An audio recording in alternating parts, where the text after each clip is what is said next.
પ્રસ્તુત છે 25 March 2026નું current affairs, જે વિપુલ સર દ્વારા તૈયાર કરવામાં આવ્યું છે. તો ચાલો જોઈએ આજે આપણે શું શું કવર કરવાના છીએ. સૌથી પહેલા આપણે આજના કેટલાક મુખ્ય પ્રશ્નો જોઈશું, એ પછી થોડા લલ્લન ટોપ પ્રશ્નો સાથે ફટાફટ નોલેજ ચેક કરીશું અને છેલ્લે આ બધું જ એક ક્વિક રિવિઝનમાં યાદ કરી લઈશું. તો ચાલો શરૂ કરીએ. ઓકે, તો હવે આપણે શરૂ કરીશું આજના મુખ્ય પ્રશ્નોથી. જોઈએ સ્ક્રીન પર શું છે પહેલો સવાલ. જુઓ, પહેલો પ્રશ્ન છે, તાજેતરમાં ભ્રષ્ટાચાર વિરોધી ગ્લોબલ ઓપરેશન નેટવર્કની 12મી બેઠકનું આયોજન ક્યાં કરવામાં આવ્યું? તમારા ઓપ્શન્સ છે: એ કતાર, બી ભારત, સી ફ્રાન્સ કે ડી અમેરિકા. હવે બીજો સવાલ, કેન્દ્ર સરકારે કોના સહયોગથી national AI skilling initiative launch કર્યું છે? અને વિકલ્પો છે: એ ગૂગલ અને યુટ્યુબ, બી માઇક્રોસોફ્ટ અને મેટા, સી આઈબીએમ અને ટીસીએસ કે ડી એપલ અને એમેઝોન. તો ચાલો જોઈએ સાચા જવાબો શું છે. પહેલા પ્રશ્નનો સાચો જવાબ છે ઓપ્શન બી ભારત. હા, આ બહુ જ ઇમ્પોર્ટન્ટ બેઠક નવી દિલ્હીમાં યોજાઈ હતી. એનો મુખ્ય હેતુ છે ને મની લોન્ડરિંગ જેવા મોટા આર્થિક ગુનાઓને રોકવાનો છે. અને આપણા ભારતમાં આ કામ કોણ સંભાળે છે? એન્ફોર્સમેન્ટ ડાયરેક્ટરેટ એટલે કે ઈડી. હવે બીજા સવાલ પર આવીએ. એનો સાચો જવાબ છે ઓપ્શન એ ગૂગલ અને યુટ્યુબ. આ તો ખરેખર એક જબરદસ્ત પહેલ છે આપણા દેશના યુવાનોને આર્ટિફિશિયલ ઇન્ટેલિજન્સ એટલે કે એઆઈ શીખવવા માટે, જે આવનારા સમયમાં બહુ જ કામ આવવાની છે. સરસ, ચાલો હવે આગળ વધીએ. પ્રશ્ન નંબર 3 અને 4, જે રમતગમત અને પર્યાવરણને લગતા છે. તો ત્રીજો સવાલ છે, ભારતની પહેલી રાષ્ટ્રીય ઇન્ડોર એથ્લેટિક્સ ચેમ્પિયનશિપ ક્યાં શરૂ થશે? ઓપ્શન્સ છે: એ નવી દિલ્હી, બી ઓડિશા, સી મહારાષ્ટ્ર કે પછી ડી ગુજરાત. અને ચોથો પ્રશ્ન, દિલ્હી સરકારે વાયુ પ્રદૂષણ કંટ્રોલ કરવા માટે smog eating photocatalytic coating માટે કોની સાથે પાર્ટનરશિપ કરી છે? વિકલ્પો છે: A IIT Bombay, B IIT Kanpur, C IIT Madras અને ડી આઈઆઈટી દિલ્હી. ઓકે, તો ત્રીજા પ્રશ્નનો સાચો જવાબ છે બી ઓડિશા. અને આ ખાસ એટલા માટે છે કારણ કે આવું પહેલીવાર થઈ રહ્યું છે. દેશની પહેલી ઇન્ડોર ચેમ્પિયનશિપ, અને એ પણ ભુવનેશ્વરના ફેમસ કલિંગા સ્ટેડિયમમાં. હવે ચોથા પ્રશ્નનો જવાબ એ છે સી આઈઆઈટી મદ્રાસ. અને આ ટેકનોલોજી તો જુઓ કેટલી જબરજસ્ત છે. જરા વિચારો, એક એવું કોટિંગ જે સૂર્યપ્રકાશની હાજરીમાં હવાને સાફ કરે, પોલ્યુશનના કણોને ઓક્સિડાઇઝ કરીને ખતમ કરી દે. દિલ્હી જેવા શહેર માટે તો આ વરદાનથી ઓછું નથી. ચલો હવે વાત કરીએ ડિફેન્સ અને ગ્લોબલ હેલ્થની. જોઈએ આગલા 2 સવાલ.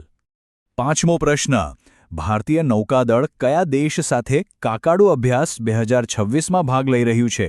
ઓપ્શન્સ છે: A Japan, B France, C Australia કે ડી બ્રિટન. અને છઠ્ઠો પ્રશ્ન છે, વિશ્વ ટીબી દિવસ 2026 ક્યારે મનાવવામાં આવે છે? એ 22 માર્ચ, બી 23 માર્ચ, સી 24 માર્ચ કે ડી 25 માર્ચ. તો પાંચમા સવાલનો સાચો જવાબ છે સી ઓસ્ટ્રેલિયા. આ કોઈ નાની સૂની એક્સરસાઇઝ નથી. આ એક મલ્ટીનેશનલ નેવલ એક્સરસાઇઝ છે. આ એની 17મી એડિશન છે અને એમાં પૂરા 19 દેશો ભાગ લઈ રહ્યા છે. હવે છઠ્ઠા પ્રશ્નનો જવાબ છે સી 24 માર્ચ. આ તારીખ ખૂબ જ મહત્વની છે. કેમ ખબર છે? કારણ કે 1882માં આ જ દિવસે ડૉક્ટર રોબર્ટ કોચે ટીબીના બેક્ટેરિયા શોધી કાઢ્યા હતા. અને આ શોધ આ રોગ સામેની લડાઈમાં એક બહુ મોટો માઇલસ્ટોન સાબિત થઈ. ચાલો હવે આપણે ઇકોનોમી અને એન્વાયરમેન્ટલ પ્રોજેક્ટ સાથે જોડાયેલા સવાલો જોઈએ. સાતમો પ્રશ્ન છે, તાજેતરમાં કોના દ્વારા સ્પોન્સર કરાયેલ RITTનો પહેલો પબ્લિક ઇશ્યુ એટલે કે આઈપીઓ બીએસઈ પર લિસ્ટ થયો છે? ઓપ્શન્સ છે: એ NHAI, બી RBI, સી સેબી કે ડી SBI. હવે આઠમો પ્રશ્ન, સિંધુ નદી ગ્રીન કોરિડોર પ્રોજેક્ટ ક્યાં લોન્ચ કરાયો છે? વિકલ્પો છે: એ જમ્મુ કાશ્મીર, બી લદ્દાખ, સી હિમાચલ પ્રદેશ કે ડી ઉત્તરાખંડ. તો સાતમા પ્રશ્નનો સાચો જવાબ છે એ NHAI. NHAI એટલે કે national highway authority of India, એમના દ્વારા આ આઈપીઓ બોમ્બે સ્ટોક એક્સચેન્જ પર લિસ્ટ કરવામાં આવ્યો છે. અને આઠમા પ્રશ્નનો સાચો જવાબ છે બી લદ્દાખ. આ પ્રોજેક્ટ લદ્દાખના ઉપરાજ્યપાલ દ્વારા લોન્ચ કરાયો છે અને એનો હેતુ સિંધુ નદીના કિનારે વધુને વધુ વૃક્ષો વાવીને જમીનનું ધોવાણ અટકાવવાનો અને પર્યાવરણને બચાવવાનો છે.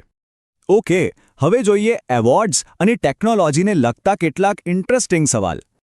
9મો સવાલ. બ્રિક્સ સમિટ 2026માં મહિલા સશક્તિકરણ ટ્રેલ બ્લેઝર પુરસ્કાર કોને આપવામાં આવ્યો? ઓપ્શન્સ છે: એ. ઋતુપર્ણા સેનગુપ્તા, બી. કલ્પના સોરેન, સી. દ્રૌપદી મુર્મુ કે ડી. સ્મૃતિ ઈરાની. અને 10મો પ્રશ્ન છે: કયા રાજ્યની પોલીસે સાયબર ફ્રોડ રોકવા માટે અભેદ્ય એપ લોન્ચ કરી છે? તમારા વિકલ્પો છે: એ. ગુજરાત, બી. મહારાષ્ટ્ર, સી. હરિયાણા કે ડી. રાજસ્થાન. તો જુઓ, 9મા પ્રશ્નનો સાચો જવાબ છે બી. કલ્પના સોરેન. એ ઝારખંડના ધારાસભ્ય છે અને નવી દિલ્હીમાં થયેલી બ્રિક્સ સમિટમાં એમને આ સન્માન મળ્યું છે. હવે 10મો સવાલ. એનો જવાબ છે સી. હરિયાણા. હરિયાણા પોલીસે આ અભેદ્ય એપ લોન્ચ કરી છે, જે એક રીતે ડિજિટલ સિક્યોરિટી ગાર્ડ જેવું કામ કરે છે, સાયબર ફ્રોડ સામે રક્ષણ આપવા માટે. અને હવે આજના મુખ્ય પ્રશ્નોમાંથી છેલ્લો સવાલ. આ સવાલ આપણને પ્રકૃતિની એક અજાયબી વિશે જણાવશે. પ્રશ્ન નંબર 11. તાજેતરમાં કયા રાજ્યના સાયલેન્ટ વેલી નેશનલ પાર્કમાં દ્વિલિંગી કરછલા એટલે કે બાયસેક્સ્યુઅલ ક્રેબની શોધ થઈ છે? અને ઓપ્શન્સ છે: એ. કર્ણાટક, બી. તમિલનાડુ, સી. કેરળ કે ડી. આંધ્રપ્રદેશ. આનો સાચો જવાબ છે સી. કેરળ. કેરળના સાયલેન્ટ વેલી નેશનલ પાર્કમાં આ તાજા પાણીનો કરચલો મળ્યો છે. અને આ વાત એટલા માટે આટલી ખાસ છે કારણ કે આ કરચલો બાયસેક્સ્યુઅલ છે. મતલબ કે એમાં નર અને માદા બંનેના લક્ષણો એકસાથે છે. કુદરતની કમાલ તો જુઓ. તો ચાલો, હવે વારો છે આપણા રેપિડ ફાયર રાઉન્ડનો.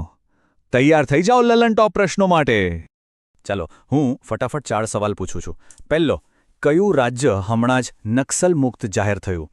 બીજો, અર્થ શોર્ટ પ્રાઇઝ 2026 ક્યાં યોજાશે?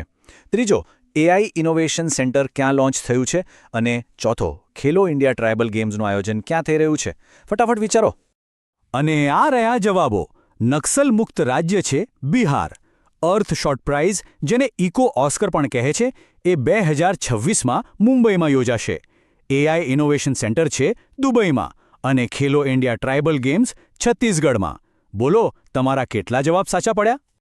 સારું, તો હવે જતા પહેલા ચાલો આજના બધા જ ઇમ્પોર્ટન્ટ પોઈન્ટ્સ પર એક ક્વિક નજર નાખી લઈએ. 1 મિનિટમાં બધું ફટાફટ રિવાઇઝ કરી લઈએ. તો ચાલો ફટાફટ બેઠક 12મી ગ્લોબલ ઓપરેશન નેટવર્ક દિલ્હીમાં. Skill national AI skilling initiative Google અને યુટ્યુબના સહયોગથી. રમતગમત પહેલી ઇન્ડોર એથ્લેટિક્સ ચેમ્પિયનશિપ ઓડિશાના કલિંગા સ્ટેડિયમમાં. પર્યાવરણ દિલ્હી સરકાર અને આઈઆઈટી મદ્રાસ વચ્ચે સ્મોગ ઇટિંગ કોટિંગની ભાગીદારી. સંરક્ષણ ઓસ્ટ્રેલિયા સાથે કાકાડુ 2026 અભ્યાસ.